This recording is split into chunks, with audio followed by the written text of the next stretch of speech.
Allied Air Enterprises is recalling over 9,200 of its Armstrong Air and Air Ease gas furnaces. A component inside the furnace was improperly assembled, causing the furniture to produce high levels of carbon monoxide under certain operating conditions. The company says this poses a risk of carbon monoxide poisoning to the consumer.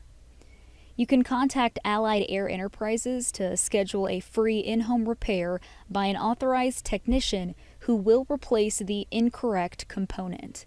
The company is also contacting all known distributors directly, who will work with dealers to contact all known consumers who purchased the recalled units. Trek is recalling over 96,000 of its Pro Max hydraulic disc brakes.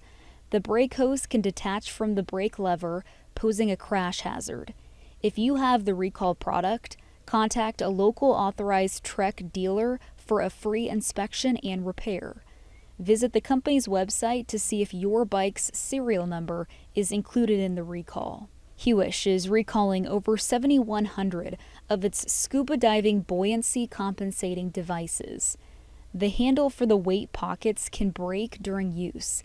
If this happens, you will not be able to dump weight pockets in an emergency to rise to the surface, and this poses a drowning hazard. Contact Huish-Outdoors to receive free replacement weight products. The pockets are detachable and easily replaceable.